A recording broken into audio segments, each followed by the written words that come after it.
श्री सच्चिदानंद सद्गुरु साईनाथ महाराज की जय। सद्गुरु श्री साईनाथुनि शरद बाबू जी की जय।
श्री सच्चिदानंद सद्गुरु साईनाथ महाराज की जय। सद्गुरु श्री साईनाथुनि शरद बाबूजी की जय।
श्री सच्चिदानंद सद्गुरु साईनाथ महाराज की जय। सद्गुरु श्री साईनाथ शरद बाबू जी की जय। శ్రీ సాయినాథాయ నమః. శ్రీ సాయిబాబా సత్య చరిత్ర 47వ అధ్యాయం నిన్నటి తరువాయి.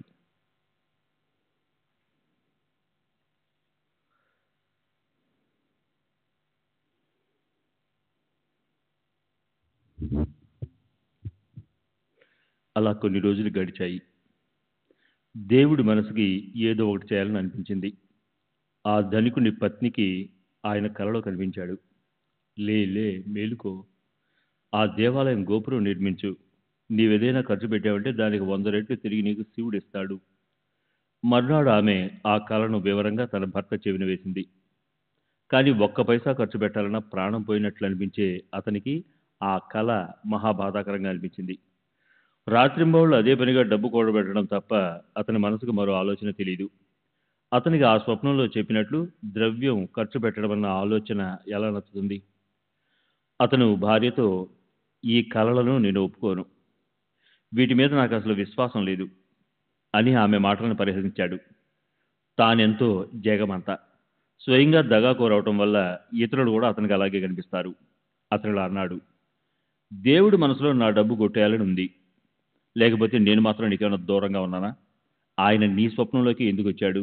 నీకే ఎందుకు గెలిపించాడు? దేవుడు నా కలలోకి ఎందుకు రాలేదు? అందుకే వాటిపై నాకు నమ్మకం కలగడం లేదు. అసలు ఆయన అభిప్రాయం నాకు అర్థమే కావడం లేదు. ఈ స్వప్నం అబద్ధమై ఉండాలని నాకు అనిపిస్తుంది, లేదా మన భార్యాభర్తల్లో కలహం సృష్టించాలని దేవుడు ప్రయత్నిస్తున్నాడేమో, నాకు అలాగే అనిపిస్తుంది. దేవాలయ జీర్ణోద్ధరణ పనిలో నా సాయం ఏమన్నా తక్కువ ఏమిటి? మనం నింపిన డబ్బు సంచి నెల నెలకి ఖాళీ అవుతుంది కదా. జనులు డబ్బు తెచ్చినట్లు పైకి కనిపిస్తోంది, కానీ జమా ఖర్చులు అనే ఈ వ్యాపార వ్యవహారాల పద్ధతి నాకు చాలా నష్టం కలిగిస్తుంది. జనులకేమో అదేమీ తెలియడం లేదు, మరి నీకు మాత్రం ఎలా తెలుస్తుంది? అందుకే నీకొచ్చిన ఆ కళ నిజం అనిపించడం లేదు. అది నిజం అనుకుంటే మనం మోసపోతాం. నిద్ర లేచాకే కళ వచ్చినట్లు తెలుస్తుంది, దాన్ని ఎవరైనా నిజమంటారా అని ధనికుడు ఓ సిద్ధాంతాన్ని ప్రతిపాదించాడు. అది విని ఆ స్త్రీ మౌనంగా ఉండిపోయింది. భర్త ముందు ఆమె ఏమీ మాట్లాడలేకపోయింది. జనులు డబ్బు పోగు చేశారు, కానీ కొద్దిమంది మాత్రమే సంతోషంతో ఇచ్చారు. ప్రేమ లేకుండా ఎవరో బలవంత పెడితేనో, ఎవరో అర్థించడం వల్ల, ఏవో కష్టాలు రావడం వల్ల ఇచ్చే డబ్బు దేవుడికి నచ్చదు. శ్రద్ధాదేయం అశ్రద్ధాదేయం. తైత్తరీయ ఉపనిషత్తు. దేణే నిత్య శ్రద్ధేనే ధ్యావే వినా శ్రద్ధ దిదలేనా పావే. ప్రీతితో స్వల్పంగానే ఇచ్చినా అది దేవుడికి ఎంతో అమూల్యంగా అనిపిస్తుంది. పత్రం పుష్పం ఫలం తోయం యోమే భక్త్యా ప్రయచ్చతి తదహం భక్త్యుపహ్రతి ప్రశ్నామి ప్రయతాత్మనః. ఎవరు నాకు భక్తితో ఆకును గాని, పువ్వును గాని, ఫలమును గాని, నీటిని గాని అర్పిస్తారో అలాంటి చిత్తశుద్ధి ఉన్నవారు ఇచ్చిన భక్తిపూర్వక కానుకలను నేనెంతో ఆనందంతో స్వీకరిస్తాను. డబ్బు పోగవుతున్న కొద్దీ పని అవుతుంది, డబ్బు ఆగితే పని కూడా ఆగిపోతుంది. అలా ఈ పని మందంగా నడుస్తుంది. ధనికుడు లోవి తన జేబు నుంచి ఒక్క పైసా కూడా తీయలేదు. అప్పుడు అతని భార్యకి మళ్ళీ కల వచ్చింది. అది విను. దేవాలయం కోసం డబ్బు ఇవ్వమని భర్తను అడగొద్దు, భర్తను అర్థించొద్దు. నీ సంకల్పాన్ని దైవమే నెరవేరుస్తాడు. నీకు ఇవ్వాలనిపించినంతే నువ్వు ఇవ్వు. మనం మనస్ఫూర్తిగా ఇచ్చిన డబ్బు అది ఒక్క పైసా అయినా దాని విలువ లక్షల్లో ఉంటుంది. నీ భర్త ఆలోచన తెలుసుకుని ఆ ప్రకారంగా ఇవ్వు. ఊరికే అనవసరంగా ఎందుకు బాధపడతావు? మనసుకు అనిపించినంతే ఇవ్వాలి. అది ఎంత తక్కువైనా దేవుడికి తన సొంత డబ్బే సమర్పించాలి. అక్కడ కేవలం శ్రద్ధాయుక్త భక్తి ఉండాలి. అది నీకుంది. ఇది తెలుసుకుని ఎంతో కొంత ఇవ్వమని దేవుడు నిన్ను అభ్యర్థిస్తున్నాడు. నీవు కొద్ది డబ్బే ఇచ్చి నిశ్చింతగా ఉండు. శ్రద్ధ లేకుండా ఇవ్వడం మంచిది కాదు. దేవుడికి అది అసలు నచ్చదు. శ్రద్ధ లేకుండా ఇచ్చేది మట్టితో సమానం. చివరికి అది సమూలంగా నిష్ఫలమవుతుంది. ఈ అనుభవం మానవులకు వెంటనే కలుగుతుంది. సరే, ఆ కల వచ్చాక ఆమె తన మనసులో నిశ్చయం చేసుకుందిలా, పుట్టింటి నుంచి పెళ్లి సమయంలో వచ్చిన నగలు అమ్మేసి దేవుడు అడిగిన దాన్ని ఇచ్చేయాలి. అప్పుడు ఆమె తన నిర్ణయాన్ని భర్తకు చెప్పింది. భర్త అది విని మనసులో ఎంతో బాధపడ్డాడు. లోభం ఉండే చోట తెలివి అనే ఆలోచన ఎక్కడుంటుంది? దైవం కోసం చేసే ధార్మిక కార్యాలను ఆచరిస్తూ వ్యవహరించడం అనేది ఎక్కడుంటుంది? అతను మనసులో అనుకున్నాడు, ఎంతటి మూర్ఖపు ఆలోచన ఇది. నిజంగా ఈమె మనసు గందరగోళంగా ఉంది. ఈమె నగలన్నింటినీ లెక్కగట్టి వాటి ధర ఒక 1000 రూపాయలుగా నిర్ణయించి భూమిని ఈమె పేరు మీద పెడితే సరిపోతుంది అనిపిస్తుంది నాకు. అప్పుడు అతను ఆ నగలు తానే స్వయంగా కొని డబ్బుకు బదులు తన వద్ద తాకట్టు పెట్టబడిన ఎవరిదో సారహీనమైన చవిటి భూమి నేలను ఆమెకి ఇచ్చేశాడు. ఆ భూమి కూడా పూర్తిగా బీడుపడిందే. వర్షాలు పడ్డా సరే అందులో ఏమీ పండదు. ధనికుడు తన భార్యతో, ఈ భూమి శివుడికి ఇచ్చేసేయి. 1000 రూపాయలకు ఈ భూమిని దేవుడికి దానం చేయటం వల్ల కలలో చెప్పినట్లు దేవుడు సంతోషించి నిన్ను రుణం నుంచి ముక్తురాలే చేస్తాడు. భర్త చెప్పిన మాట మీద నమ్మకం ఉంచి ఆ లోబివాడి భార్య ఆ భూమిని ప్రేమపూర్వకంగా శివుడికి సంతోషం కోసం అర్పించింది. వాస్తవం చూడబోతే 200 రూపాయల అప్పుకి ఆ భూమి ఆ ధనికుడి వద్ద తాకట్టు పెట్టబడింది. ఆ భూమికి యజమాని దుబ్కి అనే పేరు గల ఆమె. డబ్బు ఇబ్బంది కలిగి ఆమె దాన్ని ఆ ధనికుడి దగ్గర తాకట్టు పెట్టింది. కానీ ధనికుడేమో ఎంతో లోభి. శివుణ్ణి కూడా మోసగించడానికి అతనికి భయం కలగలేదు. తను కట్టుకున్న భార్య డబ్బుని తాను దాచుకున్నాడు. ఆమెను అలా దగా చేసి డబ్బు సంపాదించడంలోనే అతనికి సుఖమున్నట్లు అనిపించింది. ఈ ఇంద్రియ సుఖాలపై కోరిక ఎంతో చెడ్డది. విషయభోగ లంపటులను అది నాశనం చేస్తుంది. మానవులకి జీవించి ఉండాలన్న కోరిక ఉంటే ఈ విషయభోగ బంధనాల్లో చిక్కుకోకూడదు. శ్రవణం మీద ఉన్న గొప్ప ఇచ్చ వల్ల హరిణము, తల మీద అందమైన మణిని ధరించడం వల్ల పాము, ప్రకాశం వైపు చూడాలన్న కోరికతో మిడత మరణిస్తాయి. అలా విషయాలపై ఆసక్తి హానికరం. విషయ చింతన చేసే పురుషులకి ఆ విషయాల పట్ల ఆసక్తి ఉత్పన్నమవుతుంది. ఆ ఆసక్తికి ప్రతిబంధకం కలిగితే క్రోధం ఉత్పన్నమవుతుంది.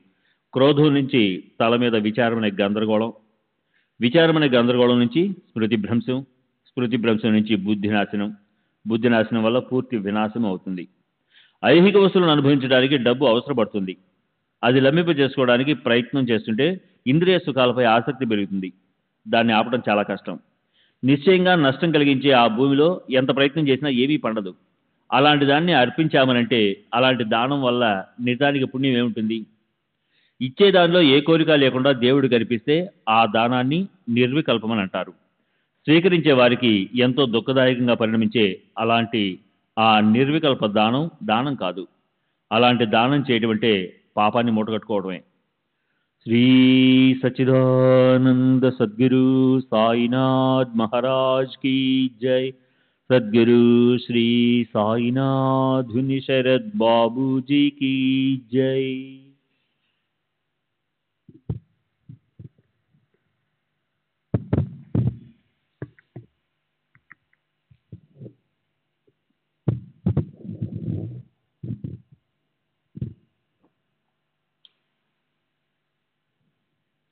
ఇటువైపు దేవుడి పూజారి అయిన ఆ పేద బ్రాహ్మణుడి దేవుడికి దానంగా భూమి లభించిందని ఎంతో సంతృష్టి చెందాడు. కానీ తర్వాత కొద్ది రోజులకి ఓ విపరీతం జరిగింది. కృతికా నక్షత్రంలో అపారంగా కుంభవృష్టి కురిసింది. భయంకరమైన నష్టాలు కలిగాయి. ఒక్కసారిగా పిడుగులు పడ్డాయి. లోబి భవనం కూలిపోయింది. వ్యర్థమైన ఆ భూమి మాత్రం సురక్షితంగా ఉండిపోయింది. మిగిలిందంతా దగ్ధమైపోయింది. ధనికుడిపై కూడా పిడుగు పడింది. తన భార్యతో సహా అతను చనిపోయాడు. దుబ్కి కూడా మరణించింది. అలా ఆ ముగ్గురు పోయారు. తర్వాత ఆ ధనికుడు మధురానగరంలో ఒక పేద బ్రాహ్మణుడి ఇంట జన్మించాడు. భావికురాలైన అతని భార్య పూజారి ఇంట్లో జన్మించింది. ఆమెకి గౌరీ అని పేరు పెట్టారు. డుబ్కి తరహా ఇంకా వేరుగా ఉంది. ఆమె శంకరుణ్ణి పూజించే లింగాధారుల ఇంట జన్మించింది. ఆమె స్త్రీత్వం పోయి ఆమె మగవాడిగా జన్మించింది. ఆమె పేరు చెనబస్వప్ప అని పేరు పెట్టారు. ఆ ప్రకారంగా ఈ ముగ్గురు స్థితులు మారిపోయాయి. వారు గత జన్మలో చేసిన కర్మలు ఈ జన్మలో ఫలమివ్వటం మొదలుపెట్టాయి. ధనికుడు మళ్ళీ జన్మించినప్పుడు అతని పేరు వీరభద్రప్ప అని పేరు పెట్టారు. ప్రారబ్ధ కర్మలోని రహస్యం ఏమిటంటే అనుభవిస్తే కానీ అవి తీరవు. శంకరుడి పూజారి అంటే నాకెంతో ఇష్టం. అతను ఎప్పుడూ నా దగ్గరకు వచ్చి నాతో పాటు చిలిం పిలుస్తూ ఉండేవాడు. అప్పుడు నేను ఆనందభరితుడినై రాత్రంతా మాట్లాడుతుండేవాణ్ణి. గౌరీ పెద్దదై పెళ్లికి సిద్ధమైంది. అప్పుడప్పుడు ఆమెను కూడా అతను వెంట పెట్టుకొచ్చేవాడు. ఆమె కూడా నా పట్ల భక్తితో ఉండేది. ఒకరోజు పూజార్లా అన్నాడు, బాబా, అన్ని చోట్ల వెతికి చూశాను, కానీ ఎక్కడ అమ్మాయికి మంచి సంబంధం కుదరట్లేదు. ఊళ్ళన్నీ తిరిగి తిరిగి అలసిపోయాను. ప్రయత్నాలన్నీ ఆగిపోయాయి. ఇప్పుడు నేను విసిగిపోయాను. అతనికి నేను ధైర్యం చెప్పాను. ఎందుకు చింతిస్తున్నావు? ఆమె కాబోయే భర్త నడిచి వస్తున్నాడు. మీ అమ్మాయి అదృష్టవంతురాలు. ఆమె చాలా శ్రీమంతురాలవుతుంది. ఆమెను వెతుకుతూ మరీ వస్తున్నాడు ఆమె కాబోయే భర్త. కొద్ది రోజుల్లో నీ ఇంటికి అతను వస్తాడు. నీ కోరిక నెరవేరుతుంది. నీవన్నట్లు అతను గౌరీని పెళ్లి చేసుకుంటాడు. ఇటువైపు వీరభద్రుడికి ఇల్లు గడవని స్థితి వచ్చింది. అతను తల్లిదండ్రులకు చెప్పి ఇల్లు వదిలి బయలుదేరాడు. అతను ఇంటింటా భిక్షాటన చేసి, ఒక్కోసారి కూలి పని చేసి, దొరికిన దాన్ని తిని సంతృష్టి చెంది తిరుగుతుండేవాడు. తిరుగుతూ తిరుగుతూ అదృష్టపాచాత్తు అతను పూజారి ఇంటికి వచ్చాడు. అల్లామియా చేసే పనులు అపూర్వంగా ఉంటాయి. అందరికీ అతను నచ్చాడు. అలా ఉంటుండగా అతనిపై పూజారికి లోభం కలిగింది. గౌరీని అతనికి ఇవ్వాలని అనిపించింది. నాడి, గోత్రము, గణము, యోగము కలిసొచ్చాయి. లగ్నం పెట్టడం కోసం జాతకంలోని శుభగ్రహ స్థితి అవశ్యమై కలిసింది. పూజారి ఆనందానికి పట్టబగ్గాలు లేవు. ఒకరోజు వీరభద్రుని తీసుకొని పూజారి నా దగ్గరకు వచ్చాడు. అప్పుడు వారిద్దరూ కలిసి రావడం చూసి నాకు ఓ ఆలోచన కలిగింది. అనుకున్న విధంగా వెంటనే నేను ఇలా అన్నాను, ప్రస్తుతం పెళ్లికి ముహూర్తాలుంటే ఇతనికి గౌరీని ఇచ్చి పెళ్లి చేసి నీవు ముక్తుడు కా. పూజారి కూడా తన భార్య అనుమతి పొంది వీరభద్రుణ్ణి వరుడిగా నిశ్చయం చేశాడు. వివాహ ముహూర్తం చూసి యోగ్యమైన పద్ధతిలో వాళ్ళకి పెళ్లి చేశారు. కార్యక్రమాలన్నీ అయ్యాక ఆ జంట సంసారంలో కృతాకృతులవటం కోసం నా ఆశీర్వాదం పొందటానికి నా దర్శనానికి వచ్చారు. నేను కూడా గొప్ప ఆనందంతో వారిని ఆశీర్వదించాను. వీరభద్రుడికి అప్రయత్నంగా ఆహారం లభించింది. దానివల్ల సుఖసంపన్నమైన అతని ముఖము ఆనందంగా కనిపించింది. అతను కూడా నా పట్ల భక్తిని పెట్టుకున్నాడు. కొద్ది రోజుల్లో అతని సంసారం స్థిరపడింది. కానీ డబ్బు సరిపోకపోవటం వల్ల విసుగు కలగకపోవటం అనే అదృష్టం ఎవరికైనా కలుగుతుందా? ఈ డబ్బుతో ఎన్నో బాధలుంటాయి. గొప్ప గొప్ప వాళ్ళను కూడా అది బాధిస్తుంది. వీరభద్రుడికి కూడా మధ్య మధ్య డబ్బులోటు అవుతుండేది. డబ్బు కేల అలాగే ఉంటుంది. వీరభద్రుడు నాతో ఇలా అన్నాడు, బాబా, ఈ పెళ్లి అనే సంకెళ్ళు చాలా కఠినమైనవి. డబ్బు లేకపోవటం వల్ల నేను బాధలు పడుతున్నాను. అందుకు మీరు నాకు ఏదో ఒక ఉపాయం చెప్పాలి. అప్పుడే నేను ఈ సంసారాన్ని నడపగలుగుతాను. నేను మీకు సాష్టాంగం చేస్తాను. నన్ను దగా చేయటం మంచిది కాదు. మీరే కదా మా పెళ్లికి కారణభూతులు అన్నాడు. నేను కూడా అతనికి ఎంతగానో చెప్పాను. ప్రేమతో ఆశీర్వదించాను. అల్లాయే మాలిక్. ఆయనకే అన్నీ తెలుసు. ఆయనే ఆ సంకటాన్ని తొలగిస్తాడు. వీరభద్రుడి మనసుని తెలుసుకొని అతని మనోరథం నెరవేరాలని నేను అతనికి మాటిచ్చాను. అసలు దుఃఖించవద్దని నేను అతనితో చెప్పాను. నీ అదృష్ట గడియలు దగ్గర పడ్డాయి. ఊరికే అనవసరంగా బాధపడకు. ద్రవ్యం నీకు సహజంగా లభిస్తుంది.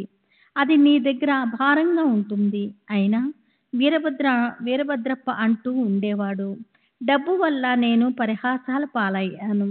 భార్య అది తీసుకురా, ఇది తీసుకురా అని అనటం ఆపదు. చాలు చాలు ఈ అవమానాలు. ఈ పెళ్లి పీడ నాకొద్దు. సరే, తర్వాత ఒక అద్భుతం జరిగింది. గౌరీ గ్రహాల గొప్పతనం చూడండి. ఆ చౌటి నేరకు ధర పెరిగింది. దేవుడి లీలలు అగాధమైనవి. ఒక కొనుగోలుదారు వచ్చాడు. 1,00,000 రూపాయలు ఇచ్చేందుకు సిద్ధపడ్డాడు. అతను అక్కడికక్కడే సగం డబ్బు రొక్కంగా ఇచ్చేశాడు కూడా. మిగతా సగం డబ్బు వాయిదాల పద్ధతిలో ఇస్తానని చెప్పాడు. మిగిలిన 50,000లో ప్రతి సంవత్సరం వడ్డీతో సహా 2,000 రూపాయలు ఇచ్చి 25 సంవత్సరాల్లో పూర్తిగా ఇచ్చేస్తానని చెప్పాడు. ఈ ప్రకారంగా 25 సంవత్సరాల తర్వాత గౌరీకి డబ్బు పూర్తిగా లభించింది. ఈ వ్యవహారం అందరికీ నచ్చింది. కానీ చనబసవప్ప అంటే గురువు ఈ జాతికి కూడా ఈశ్వరుని పూజించే అధికారం ఉంటుంది నిలబడి ఉన్నాడు. శంకరుడికి అప్పగించిన డబ్బుకి మొదటి యజమాని గురువు. ప్రతి సంవత్సరం లభించే వడ్డీలో సగం గురువునైన నాకు భాగంగా లభించాలి. అది లేకపోతే నాకు తృప్తి కలగదు. వీరభద్రప్ప అతనికేమీ ఇవ్వలేదు. చిన్నబసవప్ప ఊరుకోలేదు. ఇద్దరికీ వాద ప్రతివాదాలయ్యాయి. వారిద్దరూ నా దగ్గరకు వచ్చారు. శంకరుడు పూర్తిగా భూమికి యజమాని. అది ఇంకా వేరెవరికి లభించదు. ఊరికే దానిపై లోభం పెట్టుకోకండి అని నేను వారిద్దరికీ చెప్పాను. శివుడికి అర్పించిన భూమికే ఈ ధర వచ్చింది. గౌరీ కాక ఆ డబ్బు మీద కోరిక పెట్టుకున్న వారు ఉపవాసంతో మరణిస్తారు. దేవుడి ఆజ్ఞ లేకుండా ఆ డబ్బు మీద ఎవరైనా చేయేస్తే అది దేవుడి కోపానికి కారణమవుతుంది. ఇది పూర్తిగా దేవుడి సొమ్ము. ఆ భూమికి పూజారి యజమాని. దానికి గౌరీ వారసురాలు. అక్కడ ఇతరులకేమీ సంబంధము? గౌరీకే ఆ ధనం మీద పూర్తి హక్కుంటుంది అని నేను వారిద్దరికీ నచ్చచెప్పాను. గౌరీని యజమానిగా గుర్తించి ఆమె అనుమతితో వ్యవహరిస్తే కృతాకృతులవుతారు. ఆమె ఇచ్చకు వ్యతిరేకంగా ప్రవర్తిస్తే దేవుడు రాజీ పడడు. వీరభద్రుడికి స్వతంత్రంగా వ్యవహరించే అధికారం లేదు అన్న నా ఆలోచనను స్పష్టంగా చెప్పాను. అయినా వీరభద్రప్ప కోపగించి నాపై తిట్ల వర్షం కురిపించాడు. అతను మీ మనసులో నా భార్యను యజమానిగా చేసి ఆమె దగ్గర నుంచి డబ్బంతా కొట్టేసి మీ కోరిక తీర్చుకొని హాయిగా ఉండాలని ఉంది అన్నాడు. అతని మాటలు విని నేను అక్కడికక్కడ స్తబ్దంగా అయిపోయాను. మనసులో ఇలా అనుకున్నాను, అల్లా మియా చేతులు అగాధము.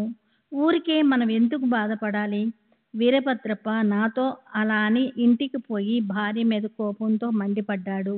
ఆమె మధ్యాహ్నం దర్శనానికి వచ్చి నాకు విన్నపం చేసింది. బాబా, ఎవరి మాటల్లో మనసులో పెట్టుకొని నాపై కృప చూపడం మాత్రం మానకండి. నేను కొంగు చాచి అడుగుతున్నాను. మీ బిడ్డ మీద అనుగ్రహం చూపండి అన్న ఆమె మాటలు విని నేను ఆమెకి ధైర్యం చెప్పాను. నీకు 7 సముద్రాలు బహుకరిస్తాను. నీవు దుఃఖించకు. అదే రాత్రి నిద్రిస్తున్నప్పుడు గౌరీకి కలొచ్చింది. శివుడు కల్లోకి వచ్చి ఆమెకేం చెప్పాడో విను. చూడు, ఈ డబ్బంతా నీదే. నీవెవ్వరికీ ఇవ్వద్దు. అది సదా నీ దగ్గరే ఉండేటట్లు ఏర్పాటు చేస్తాను. నేను చెప్పినట్లు నువ్వు చెయ్యి. దేవాలయం కోసం డబ్బును చెన్నబసవప్పకు చెప్పిన విధంగా ఖర్చు చెయ్యి. అతని పట్ల నాకు విశ్వాసం ఉంది. ఇతర పనులకు డబ్బు సద్వినియోగం కాకూడదు. మసీదులోని బాబాని అడగకుండా ఏ వ్యవహారం చేయవద్దు. గౌరీ ఆ కలను నాకు సవిస్తారంగా చెప్పింది. నేను కూడా ఆ కలను అంగీకరించి యోగ్యమైన సలహా ఇచ్చాను. అసలు నీ దగ్గరే ఉంచుకో. చెన్నబసవప్పకి వడ్డీలోని సగభాగం ఇస్తూ ఉండు. వీరభద్రప్పకి దీనితో ఏ సంబంధము లేదు. మేమిలా మాట్లాడుకుంటుండగా వాళ్ళిద్దరూ కోట్లాడుకుంటూ వచ్చారు. వాళ్ళిద్దరినీ శాంతింప చేయటానికి నేనెన్నో ప్రయత్నాలు చేశాను. గౌరీకి శంకరుడు కలలో కనిపించడం గురించి వారిద్దరికీ నేను పూర్తిగా చెప్పాను. కానీ అది విని వీరభద్రప్ప ఉన్మత్తులైనాడు. ప్రతిపక్షాన్ని అతని ఇష్టం వచ్చినట్లు శాపనార్థాలు పెట్టాడు. అనరాని మాటలన్నాడు. అది విని రెండోవాడు అంటే చెన్నబసవప్ప భయంతో కంగారు పడ్డాడు. వీరభద్రుడికి పిచ్చి పట్టినట్లయింది. శాపనార్థాలతో అరుస్తూ నాకు దొరికితే నిన్ను చంపేస్తా అనసాగారు. చెన్నబసవప్ప చూస్తూ వీరభద్రప్ప పిచ్చిగా ఇలా అన్నాడు. నేను నిన్ను ముక్కలు ముక్కలుగా చేసి మొత్తం తిని మింగి పారేస్తాను. చెన్నబసవప్ప ఎంతగానో భయపడ్డాడు. నా పాదాలు గట్టిగా పట్టుకొని నన్ను కష్టం నుంచి గట్టెక్కించండి అన్నాడు. నేను కూడా అతనికి అభయమిచ్చాను. దీనంగా ఉన్న చెన్నబసవప్పకు ధైర్యం చెప్పి వీరభద్రప్ప చేతిలో నేను నిన్ను చావనివ్వను అన్నాను. నేను సరే. తర్వాత వాతం ప్రకోపించి వీరభద్రప్ప మరణించాడు. పామయునిలో జన్మించాడు. అతని శరీరం అలా రూపాంతరం చెందింది. చెన్నబసవప్ప దిగులుతో కూలబడిపోయాడు. ఆ దిగులుతోనే అతను మరణించాడు. అతను కప్పయునిలో జన్మించాడు. అలా అయింది అతని జీవితం. గత జన్మలోని శత్రుత్వంతో వీరభద్రుడు సర్పయోనిలో జన్మించి కప్పగా ఉన్న చెన్నబసవప్ప వెంటపడి చివరికి ఇతన్ని పట్టుకున్నాడు. సర్పరూపంలో ఉన్న భద్రప్ప నోట్లో పడుతున్న కప్ప రూపంలో ఉన్న దీనుడైన బసవప్ప దయానీయమైన అరుపులు విని నా మనసు చలించిపోయింది. ఇదివరకిచ్చిన మాట గుర్తొచ్చి చెన్నబసవప్పను పాము నోటి నుంచి విడిపించి నేను నా మాటను నిలబెట్టుకున్నాను. అల్లా తన భక్తుల కోసం వారి కష్ట సమయంలో పరిగెత్తుకు వస్తాడు. ఆయనే నన్ను ఇక్కడికి పంపించి భక్త రక్షణ చేశాడు. దానికి ప్రత్యక్ష అనుభవమే కలిగింది. వీరభద్రుడిని తరిమేసి చెన్నబసవప్పను కష్టాల నుంచి తప్పించాను. నిజంగానే ఇదంతా దైవలీల. సరే, ఇప్పుడు చిలుం నింపు. ఇది పీల్చి నేను నా నివాసానికి వెళ్ళిపోతాను. నువ్వు కూడా మీ ఊరికి వెళ్ళిపో. నా నామంపై శ్రద్ధ పెట్టు. అలా అని నేను చిలుం పీల్చాను. సౌఖ్యం లభించింది. తిరిగి తిరిగి మరలి వచ్చాను. మనసులో ఎంతో తృప్తి పడ్డాను. సర్వులకి శుభమస్తు. ఈ ప్రకారంగా సత్పురుషులు సజ్జనులు ప్రేరణ కలిగించిన భక్త హేమాడ్ పంత్ రచయించిన శ్రీ సాయి సమర్థల సత్య చరిత్రలోని శ్రీ సాయి ముఖశ్రుత కథనం అనే పేరు గల 47వ అధ్యాయం ముగిసింది. శ్రీ సద్గురు సాయినాథార్పణమస్తు. శుభం భవతు. శ్రీ సచ్చిదానంద సద్గురు సాయినాథ్ మహారాజ్ की जय. సద్గురు శ్రీ సాయినాథుని సరే బాబూజీకి జై. 47వ అధ్యాయానికి పరిపూర్ణ వివరణ. గత అధ్యాయము చివర 2 మేకల పూర్వజన్మ కథ చెప్పారు బాబా. అలాగే ఎంతో విస్తృతంగా మనోరంజకంగా పాము కప్పల 3 జన్మల కథను ఈ అధ్యాయంలో చెప్పారు. ఈ అధ్యాయంలోని విశేష మహత్యం కథల రూపంలో బాబా ఎంతో చక్కని ఉపదేశం చేశారు. తత్వాన్ని ఎంతో స్పష్టంగా దర్శింపచేశారు. మొదట ద్రవ్యలోభం యొక్క పరమావస్థ అధపతనానికి ఎలా దారితీస్తుందో చెప్పారు. ధనికుడి వద్ద ఎంతో డబ్బుంది. లోకంలో గౌరవ మర్యాదలు కూడా బాగా లభించాయి. భార్య కూడా సచీలవతి, పతినిష్ట, ఈశ్వర భక్తి పట్ల పారాయణతో ఉంది. అయితే పిసినారితనం వల్ల, డబ్బు పట్ల లోభత్వం వల్ల డుబుకి అనే పేరు గల అనాథ స్త్రీ తాకట్టు పెట్టిన భూమిని లాక్కోవాలని భార్య నగలకి అవాస్తవ ధర నిశ్చయించి ఆమెను మోసం చేశాడు. ఇలాంటి అవినీతి నిండిపోయి దానం మహాదేవుడికి అర్పించి దేవుణ్ణి కూడా మోసగించడానికి అతడు సిద్ధపడ్డాడు. దాని ఫలితంగా దేహం మీద పిడుగుపడి తాను చనిపోయాడు. భార్యను కూడా చంపేశాడు. ఆ ప్రకారంగా పైసా కూడబెట్టి పోగు చేసిన డబ్బు పోయింది. ఆ సుఖాన్ని అనుభవించకుండా భార్యతో సహా అల్పాయుష్లోనే ఈ జగత్తును వదిలిపెట్టాడు. అందుకే బాబా ఇంకా ఇలా ఉపదేశించారు. దేహ ప్రారంధాన్ని అనుసరించి ప్రాప్తించిన స్థితిని ఆనందంగా స్వీకరించి ఉండాలి. ఎలాంటి కలవరము పడకూడదు. వస్తువులు, ధనము ఒకవేళ అవసరమే అవ్వచ్చు, అయినా వాటిలో మనసుకు చిక్కుకొనిరాదు. ఎన్నిటికీ లోబిలా ఉండరాదు. ఉదార బుద్ధిని పెట్టుకోవాలి. అందులోని దేహము శత్రుభావము సంహరించడం ఏమాత్రము మంచిది కాదు. దాన్ని మానవులు నిరోధించాలి. ఎందుకంటే అది జీవితాన్ని నాశనం చేస్తుంది. పరస్పర వైర్యానికి ఫలితం ఈ జన్మలో మంచి యోనిలో జన్మించిన రాబోయే జన్మలో నీ యోనిలో అవటం. ఈ వైరవృత్తి వల్ల వీరభద్రుడు చినబస్వప్ప సర్పము, కప్పలాంటి అధమ యోనుల్లో జన్మించవలసి వచ్చింది. అక్కడ కూడా అదే వృత్తి శాశ్వతంగా వాళ్ళిద్దరికీ ఉండిపోయింది. అయితే బాబా లాంటి మహాత్ముల ఉపదేశంతో అది ఆగిపోయింది. మూడవది, మానవులు మరణించిన తర్వాత వారికి తమ కర్మను అనుసరించి మంచి లేదా చెడు జన్మ లభిస్తుంది. ఈ సిద్ధాంతాన్ని బాబా ఇక్కడ ముద్రించారు. చేసుకున్న వాడికి చేసుకున్నంత అన్న బాబా మాటలు అమూల్యమైనవి. యథా కర్మ యథా శత్రుత్వం కఠోపనిషత్తు. ఎవరైనా తాము సముపార్జించిన జ్ఞానాన్ని కర్మానుష్ఠానం అనుసరించే శరీరాన్ని ధరిస్తారు. దీనికి శృతి ప్రమాణికం.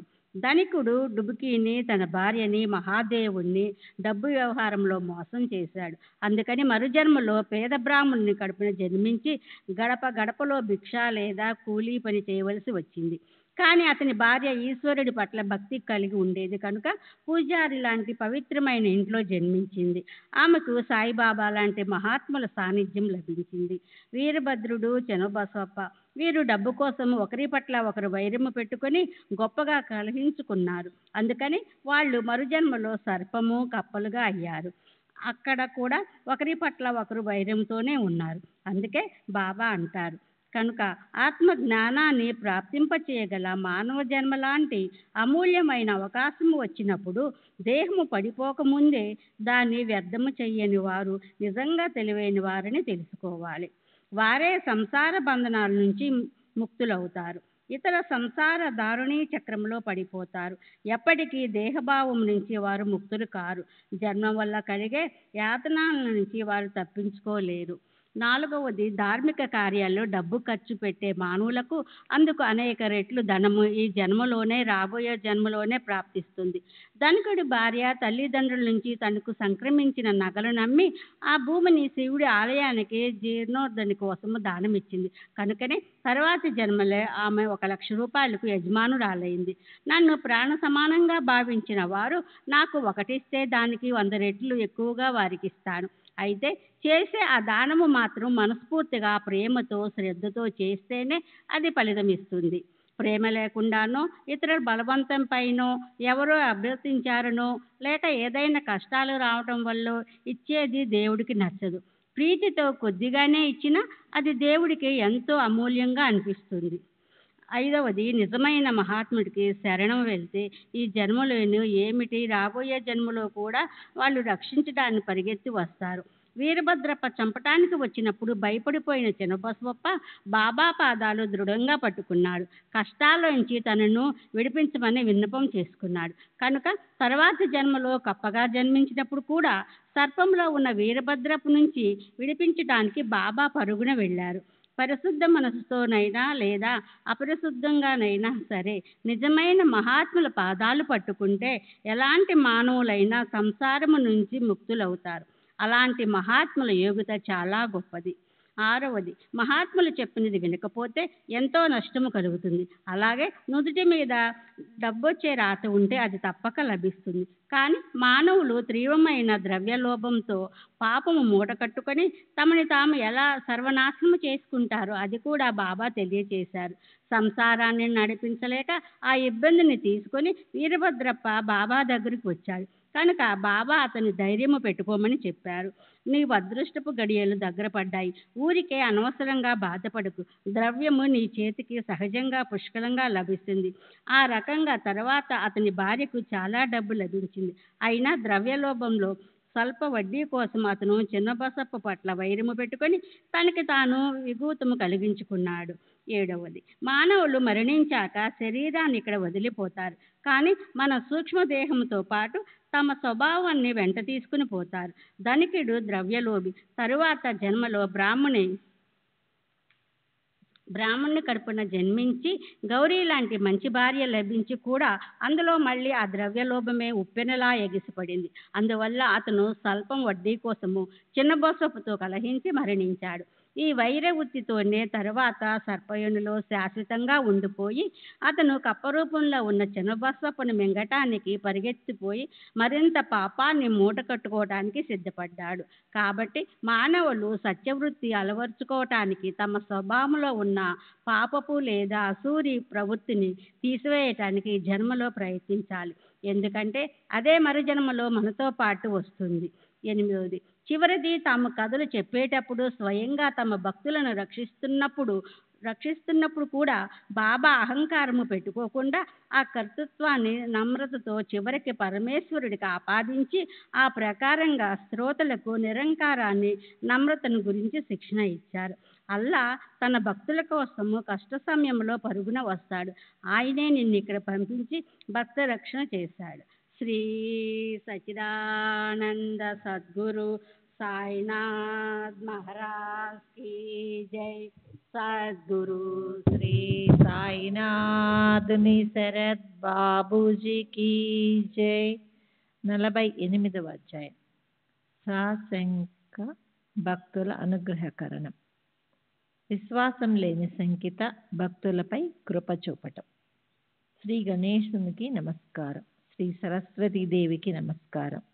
శ్రీ గురు మహారాజుకి నమస్కారం. శ్రీ కులదేవతకి నమస్కారం. శ్రీ సీతారామచంద్రులకి నమస్కారం. శ్రీ సద్గురు సాయినాథునికి నమస్కారం.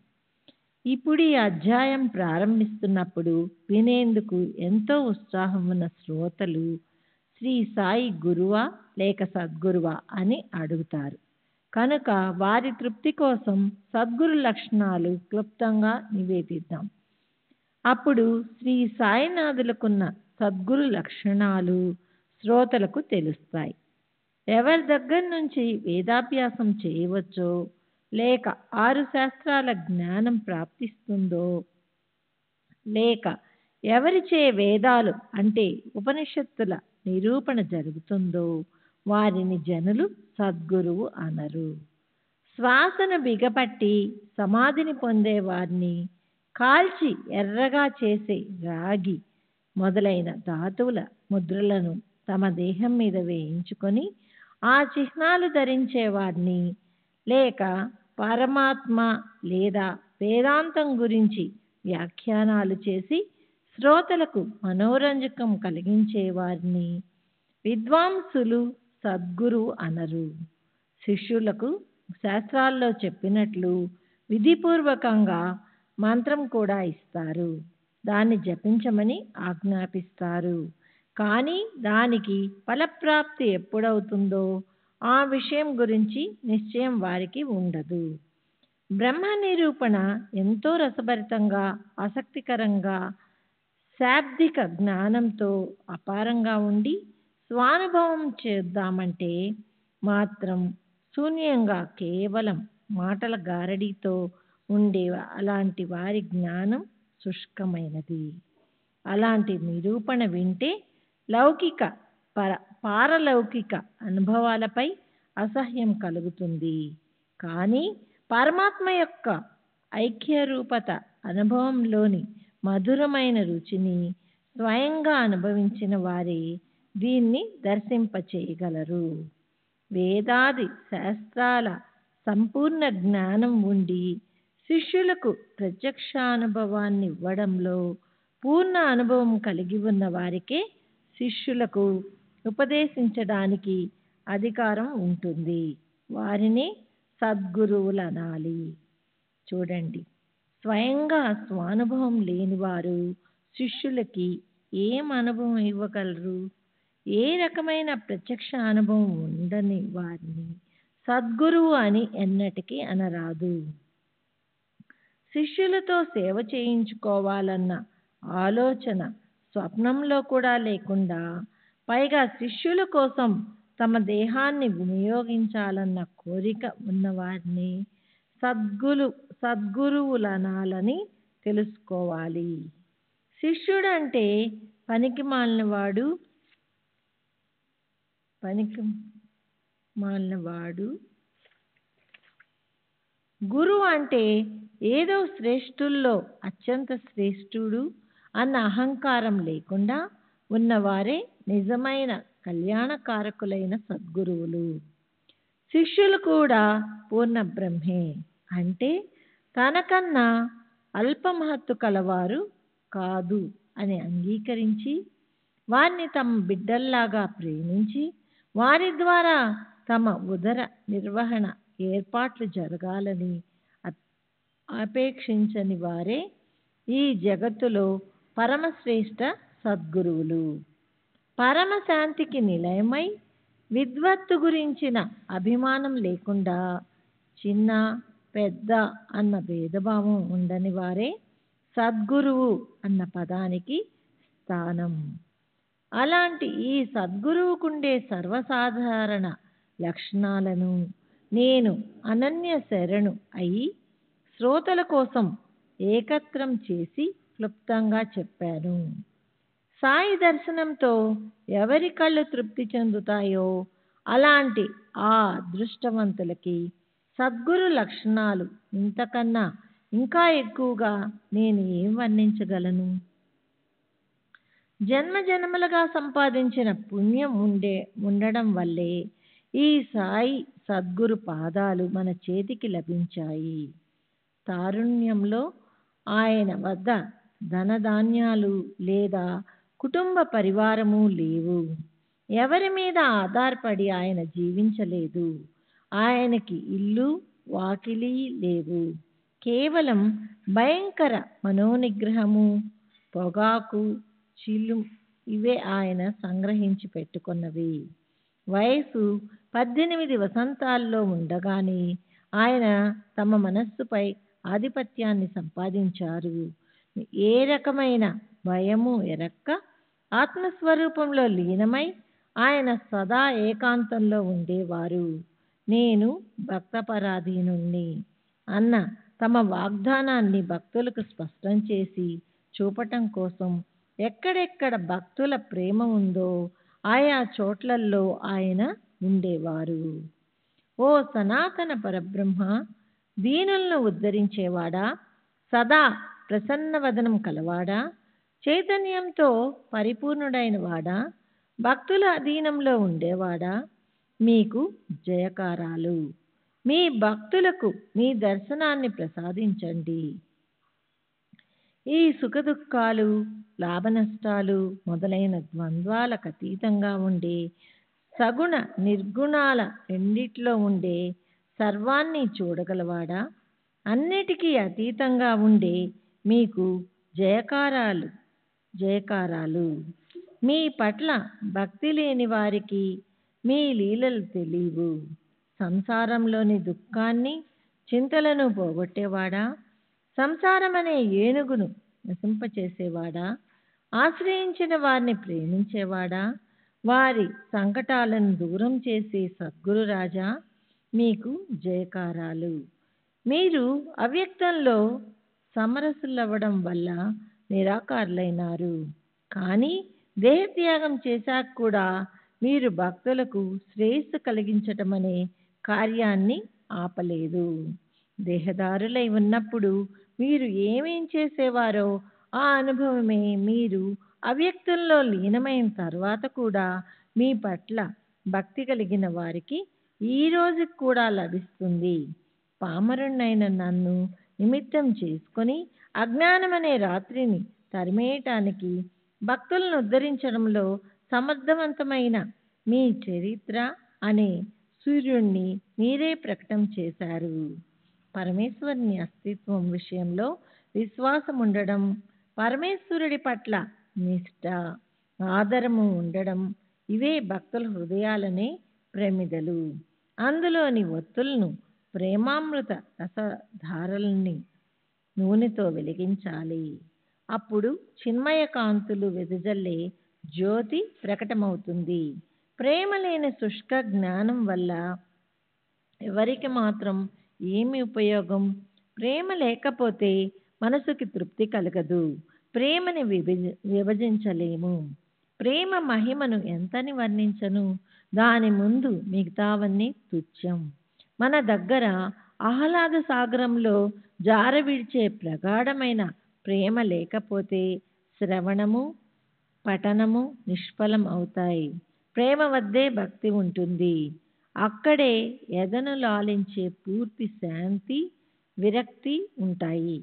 అక్కడే మన సమస్త సంపత్తితో పాటు షట్ సంపత్తి అంటే శమము, దమము, ఉపరతి, తితిక్ష, శ్రద్ధ, తృప్తి, ముక్తికాంత వంటి వాటి వెనకే వస్తుంది. ముక్తికాంత కూడా వాటి వెనకే వస్తుంది. గుండెల్లో పరవళ్ళు తొక్కే భావం లేకుండా ప్రేమ ఉత్పన్నం కాదు. భావం ఉన్న చోటే భగవంతుడు ఉంటాడని గుర్తుపెట్టుకోవాలి. భావం వద్దే పూర్ణ ప్రేమ ఉంటుంది. జీవితంలో ఝంఝం మారుతం సృష్టించే సంసార సాగరం దాటిపోవడానికి భావమే కారణం అవుతుంది.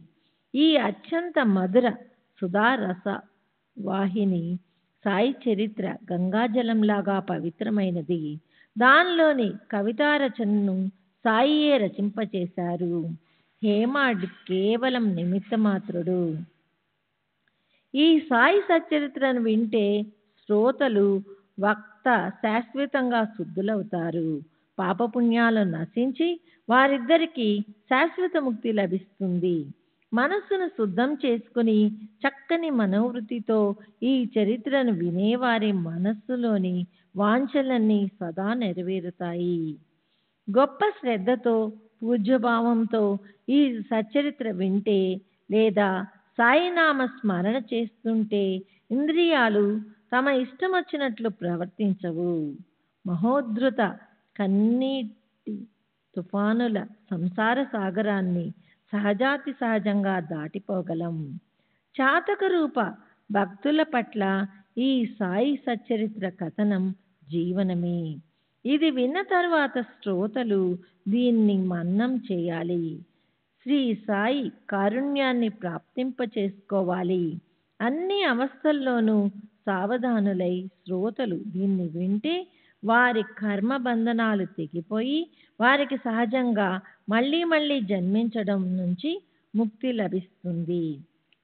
శ్రీ సచ్చిదానంద సద్గురు సాయినాథ్ మహారాజ్ కీ జై. సద్గురు శ్రీ సాయినాథ్ నిసరద్ బాబూజీ కీ జై.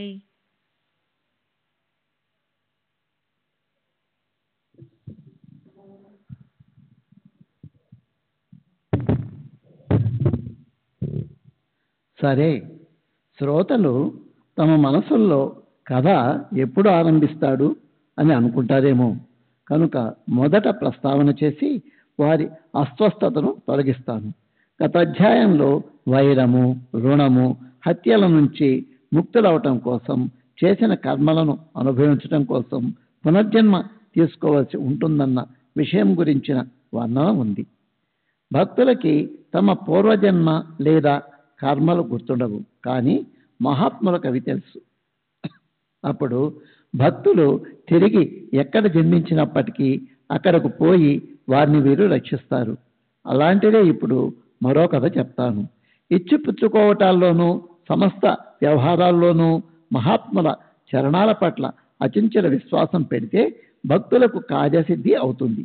కర్మలు మొదలుపెట్టి మొదట గురువుని, దేవుణ్ణి స్మరిస్తే కర్మలు చేయటంలో సమర్థత ఉంటే మహాత్ములు స్వయంగా భక్తుల చింతలను దూరం చేస్తారు. నేను కర్మను మాత్రం చేస్తాను, దానికి ఫలితం ఇవ్వటంలో ఈశ్వరుడు, గురువు సమర్థులు అని దృఢ విశ్వాసం ఉన్న వారి కార్యం అవశ్యం సిద్ధిస్తుంది. మహాత్ములు అసలే కఠోరంగా, భీతిదాయకంగా కనిపిస్తారు, కానీ వారి హృదయంలో ఏ లాభాన్ని ఆశించని పన్నీటి తుషార తుంపరల ప్రేమ ఉంటుంది. మనం మనసుల్లో నిరీక్షణ వైశల్యాన్ని కొంచెం పెంచుకోవలసి ఉంటుంది. అప్పుడు చివరికి వాళ్ళు శ్రేయస్సు కలిగిస్తారు. సత్సంగం యోగం పడితే వేరే ఎవరైనా మన గురించి చెడు జరగాలని కోరుకున్నందువల్ల లేదా మన దురదృష్టం వల్ల కలగబోయే యాతనలు, మానవ జీవితంలోని మాయ, మమకారాలు అక్కడికక్కడే కరిగిపోతాయి. కనుక ఆయన చరణాల్లో మానవులు లీనమవ్వాలి. నమ్రతతో నిగర్వులుగా అయి మహాత్ములను శరణమాలి. వారికి మన మనస్సుల్లోని గుప్త ఇచ్ఛలను ప్రార్థనాపూర్వకంగా చెప్పాలి. అప్పుడు వారు మనసుకి నిశ్చితమైన తృప్తి కలిగిస్తారు. అల్పజ్ఞాన అహంకారం వల్ల మహాత్ముల మాటలను అనుమానించేవారు మొదట్లో నష్టపోతారు, కానీ మనసులో అచంచల విశ్వాసం పెట్టుకుంటే వారికి చివరికి శ్రేయస్సు కలుగుతుంది. శుద్ధ మనస్సుతోనో లేదా అపరిశుద్ధ మనసుతోనూ నిజమైన మహాత్ముల పాదాలు పట్టుకుంటే చివరికి మానవులు దుఃఖోద్వేగాల సంసారం నుంచి ముక్తులవుతారు. మహాత్ముల అలౌకిక యోగ్యత అలాంటిది. దీనికి సంబంధించిన ప్రబోధాత్మకమైన కథను ఇప్పుడు జాగ్రత్తగా వినండి. శ్రోతల మనసు ఆనంద చంద్రికలతో నిండిపోయి వక్తకు కూడా కథ చెప్పటంలో ఉల్లాసం కలుగుతుంది. అక్కలకోటలో ఉండే సపట్నేకర్ అనే పేరు గల వకీలు అనుభవాన్ని వినండి, మనసు ఆనందిస్తుంది.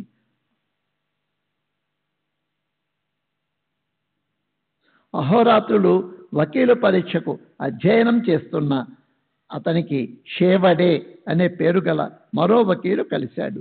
వారు ఒకరికొకరు చదువు గురించి ప్రశ్నించుకున్నారు. ఇంతలో అక్కడికి మరో విద్యార్థి వచ్చాడు. అక్కడే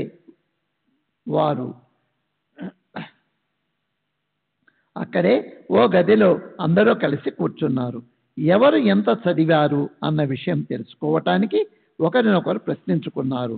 తమ సందేహ నివృత్తి అయి మనసుకి శాంతి లభించాలని వారు తాము ఎక్కడ పొరపాటు చేశారో, ఎవరి సమాధానం సరిగ్గా వచ్చిందో చూసుకోసాగారు. అందులో చివరికి షేవడే సమాధానం తప్పయిందని విద్యార్థులంతా అన్నారు. వీడు పరీక్ష ఎలా పాస్ అవుతాడు? వీడి చదువంతా అసంపూర్ణంగా ఉంది. ఆ ప్రకారంగా మిత్రులు షేవడేని పరిహసించినా తన చదువు సరిగ్గా ఉన్నా లేకపోయినా తాను పరీక్ష పాస్ అవటం ఖాయం అన్న నిశ్చయం అతనికి బాగా ఉంది.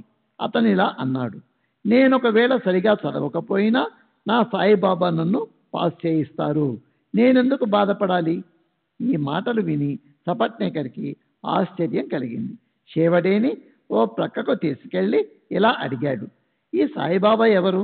ఆయన మీద నీకు పూర్ణ విశ్వాసం ఉందని ఆయన గురించి ఇంతగా నీవు చెప్తున్నావు కదా, ఆయన ఎక్కడుంటారు? దానికి జవాబుగా షేవడే అతనికి సాయిబాబా మహిమను వర్ణించాడు. మనస్ఫూర్తిగా తనకు ఆయన మీదున్న శ్రద్ధ గురించి చెప్పాడు. సుప్రసిద్ధ అహ్మద్నగర్ జిల్లాలోని షిరిడి గ్రామ మసీదులో ఓ ఫకీరుంటారు. ఆయన గొప్ప పేరున్న సత్పురుషులు. ఈ భూమి మీద మహాత్ములు అక్కడక్కడా ఉన్నారు. కానీ ఈ మహాత్ములను కలిసే యోగం ఎంతో పుణ్యం ఉంటేనే తప్ప కేవల ప్రయత్నాలతో లభించదు. ఈ మహాత్ముడిపై అనగా సాయిబాబా నాకు ఎంతో విశ్వాసం ఉంది. ఆయన చేసిందే అవుతుంది, వాక్కుతో అన్నదే అవుతుంది, కల్పాంతంలో కూడా అది తప్పిపోదు. ఈ సంవత్సరం ఎంత ప్రయత్నించినా నేను పరీక్షలో పాస్ కానని, వచ్చే సంవత్సరం ఏ ప్రయత్నం చేయకపోయినా ఖచ్చితంగా నేను పాస్ అవుతానని నాకు ఆయన మాటిచ్చారు. ఆయనపై నాకు పూర్తి విశ్వాసం ఉంది. ఆయన మాటలు ఎన్నటికీ అబద్ధం కావు. అలా నా మనసుకి బాగా తెలుసు. సరే, ఇందులో ఆశ్చర్యమేముంది? ఈ పరీక్ష ఏమిటి? దీని తరువాత పరీక్ష కూడా నేను పాస్ అవుతాను.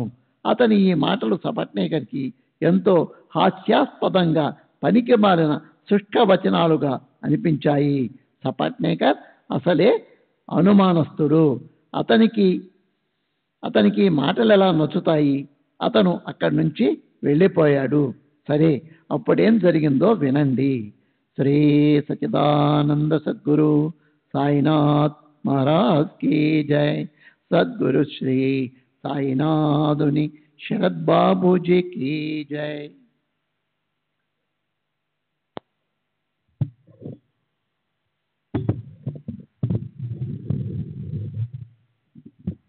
కొద్ది రోజుల తర్వాత షేవడే మాటలు విన్న అనుభవం కలిగింది. వారిద్దరూ పరీక్ష పాస్ అయ్యారు. సపట్నగర్ మనసుకి ఎంతో ఆశ్చర్యం కలిగింది. 10 సంవత్సరాలు గడిచిపోయాయి. అతని మీద ఒక్కసారిగా దురదృష్టం విరుచుకుపడింది. సపట్నగర్ నిరాశ చెందాడు. అతను స్తబ్దుడైపోయాడు. అతనికి ఉన్న ఒకే ఒక కొడుకు డిఫ్తీరియాతో 1913 సంవత్సరంలో మరణించాడు. అతనికి సంసారం అంటే ఎంతో అసహ్యం పుట్టింది. పండరీపురం, గాణ్గాపురం మొదలైన తీర్థయాత్రలు చేశాడు. కానీ అతని మనస్సుకు శాంతి లభించలేదు. తరువాత అతను బ్రహ్మజ్ఞానాన్ని చెప్పే వేదాల్లోని అంతిమ భాగం చదివాడు. ఆ ప్రకారం కొద్ది కాలం గడిచాక మనసు ఏదో రకమైన శాంతి కోసం ఎదురు చూస్తున్నప్పుడు అతనికి షేవడే వృత్తాంతం గుర్తొచ్చింది. షేవడేకి వకీలు పరీక్ష గురించిన నిశ్చయం, సాయి చరణాల్లో ఉన్న నిష్ఠ గుర్తొచ్చాయి.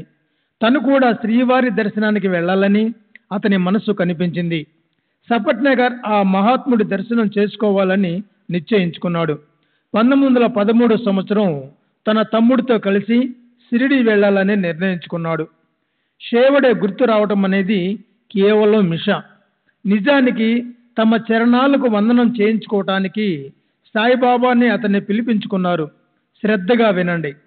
తమ్ముడు పండితరావుని తీసుకొని సపట్నేకర్ షిరిడి బయలుదేరాడు. వారిద్దరూ షిరిడి చేరుకున్నారు.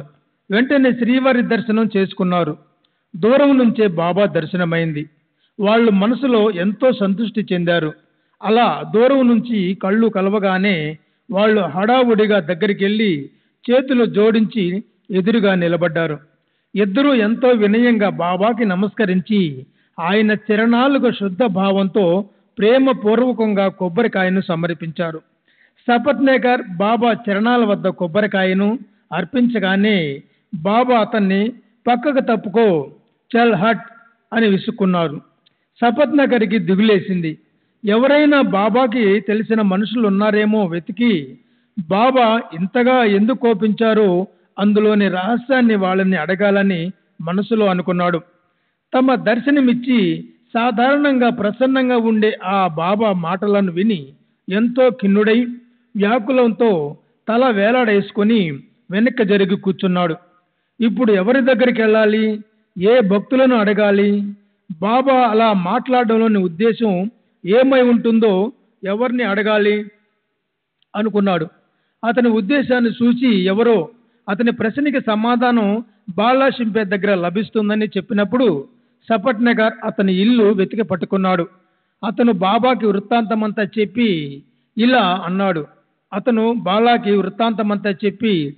అన్నాడు. బాబా చాలా కఠినంగా నన్ను విసుక్కుంటున్నారు. మీరు నాతో పాటు వచ్చి ప్రశాంతంగా బాబా దర్శనం చేయించండి. బాబా మా మీద కోపగించకుండా కృపా దృష్టి పెట్టేలా చేయండి. బాల దీనికి అంగీకరించాడు. సపట్నగర్కి నిశ్చింత కలిగింది. బాల బాబా ఫోటో కొని తెచ్చుకున్నాడు. సపట్నగర్ బాలా షింపేతో కలిసి బాబా దర్శనానికి వెళ్ళాడు. బాల బాబా ఫోటోని తన చేతిలో పెట్టుకొని బాబాకి విన్నవిస్తూ ఇలా అన్నాడు. దేవా, ఇది ఎవరి ఫోటో? ఇది చూచి బాబా సపట్నగర్ వైపు వేలు పెట్టి చూపి ఇలా సమాధానమిచ్చారు. ఈ ఫోటో ఇతని స్నేహితుడిది అని బాబా మందహాస పారిజాత ప్రమాణాలు వెదజల్లాడు. భక్తులంతా నవ్వారు. బాబా పరిహాసంతో యార్ అంటే స్నేహితుడు అనే మాటను ఉపయోగించి అందరినీ నవ్వించడానికే అన్నప్పటికీ ఆ మాటలు ఆయన మనస్ఫూర్తిగా పూర్ణ అర్థంతో అన్నారు. వినోదంగా మాట్లాడటం బాబాకి అలవాటు. సపట్నగర్పై ఆయన నిజంగా కోపగించలేదు. చల్ హట్ అన్న మాట పైకి అన్నమాటే. అప్పుడు బాబాని, బాబా దీనికి అర్థమేమిటో చెప్పండి అని వెంటనే సపట్నగర్తో వెంటనే వెళ్ళి దర్శనం చేసుకో అన్నాడు. సపట్నగర్ నమస్కరించగానే చల్ హట్ అన్న మాటలు మళ్ళీ అతని చెవిన పడ్డాయి. అదే మునుపటి చల్ హట్ ఇప్పటికీ నన్ను వెంటాడుతోంది. ఇప్పుడేం దారి అన్న పెద్ద సందేహం వచ్చింది సపట్నగర్కి. అప్పుడు వాళ్ళిద్దరూ బాబా ఎదుట చేతులు జోడించి నిలబడ్డారు. ఇక్కడి నుంచి వెంటనే వెళ్ళిపో అని బాబా ఆజ్ఞాపించారు. దానికి వాళ్ళిద్దరూ వినయపూర్వకంగా ఇలా అన్నారు. స్వామి సమర్థ, మీ ఆజ్ఞను ఎవరూ ఎప్పటికీ ఉల్లంఘించలేరు. ఇక పామరులమైన మేమెంత? ఇప్పుడే మేము వెళ్ళిపోతాం. మీరు ఎంతో ఉదారులని విని మేము మీ దర్శనానికి వచ్చాం. అయితే చల్ హట్ అన్న మాటతో మాకు సత్కారం అయింది. ఇదేమి చిత్రమో మాకు తెలియటం లేదు అని తరువాత మా మీద కృపా దృష్టి ఉంచండి, మమ్మల్ని ఆశీర్వదించండి, మళ్ళీ మాకు మీ దర్శనం కావాలి అని అభయాన్ని అడిగారు.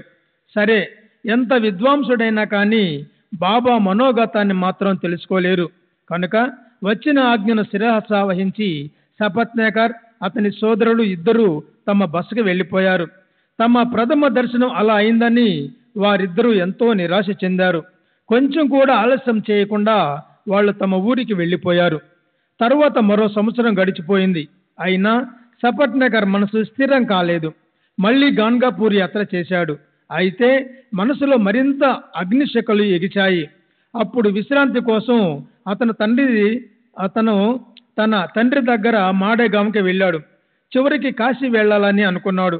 అప్పుడు కాశీకి వెళ్ళటానికి 2 రోజులే మిగిలి ఉంది.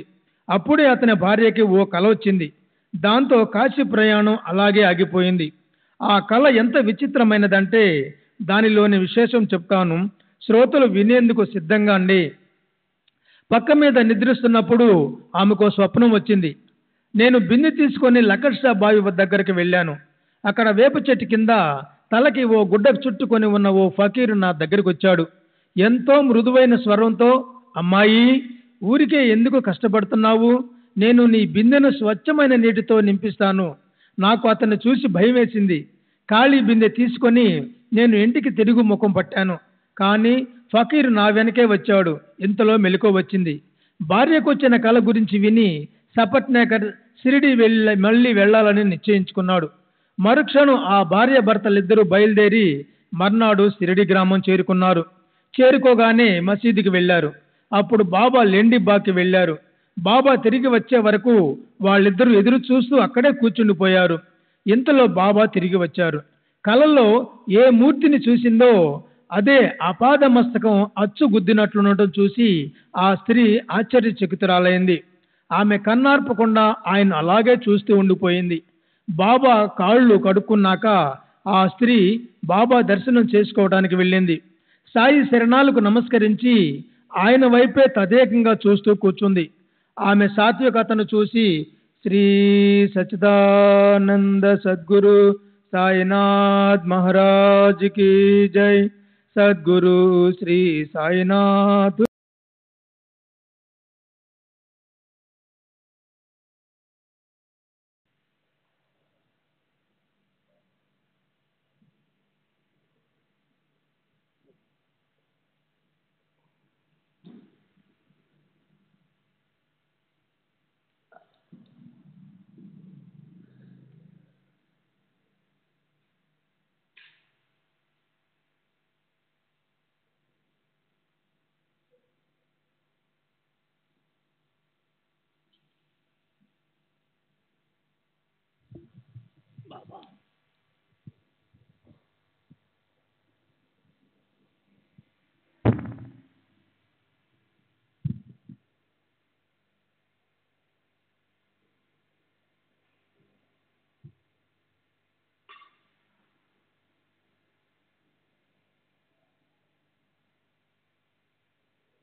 श्री सच्चिदानंद सद्गुरु साईनाथ महाराज की जय, सद्गुरु श्री साईनाथ शरद बाबू जी की जय। साई रहम नजर करना, बच्चों का पालन करना, साई रहम नजर करना, बच्चों का पालन करना। जाना तुमने जगत पसार, सब ही झूठ जमाना। जाना तुमने जगत पसार, सब ही झूठ जमाना। साई रहम नजर करना, बच्चों का पालन करना। साई रहम नजर करना, बच्चों का पालन करना। मैं अंधा हूँ बंदा पुकार, मुझसे पद दिखलाना। मैं अंधा हूँ बंदा पुकार, मुझसे पद दिखलाना। साई रहम नजर करना, बच्चों का पालन करना। साई रहम नजर करना, बच्चों का पालन करना। दास गणों कहे अब क्या बोलूं, थक गई मेरी रसना। दास गणों कहे अब क्या बोलूं, थक गई मेरी रसना। साई रहम नजर करना, बच्चों का पालन करना। साई रहम नजर करना, बच्चों का पालन करना। रहमो नजर करो अब मोरे साई, तुम बिना नहीं मुझे माँ बाप भाई। रहमो नजर करो मैं अंधा हूँ बंदा तुम्हारा, मैं अंधा हूँ बंदा तुम्हारा। मैं ना जानू मैं ना जानू मैं ना जानू अल्लाह इलाही। रहमो नजर करो रहमो नजर करो अब मोरे साई, तुम बिना नहीं मुझे माँ बाप भाई। रहमो नजर करो काली जमाना मैंने गमाया, काली जमाना मैंने गमाया। साथी आकर का साथी आकर का साथी आकर का तुम बिना कोई। रहमो नजर करो रहमो नजर करो अब मोरे साई, तुम बिना नहीं मुझे माँ बाप भाई। रहमो नजर करो अपने मस्जिद का झाड़ू गणो है, अपने मस्जिद का झाड़ू गणो है। मालिक हमारे मालिक हमारे मालिक हमारे तुम बाबा साई। रहमो नजर करो रहमो नजर करो अब मोरे साई, तुम बिना नहीं मुझे माँ बाप भाई। रहमो नजर करो। श्री सच्चिदानंद सद्गुरु साईनाथ महाराज की जय। सद्गुरु श्री साईनाथ शरद बाबू जी की जय।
श्री सच्चिदानंद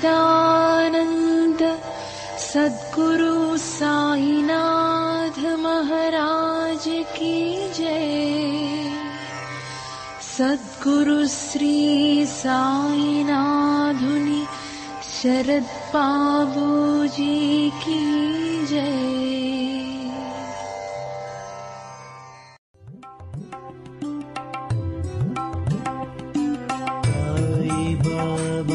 साई बाबा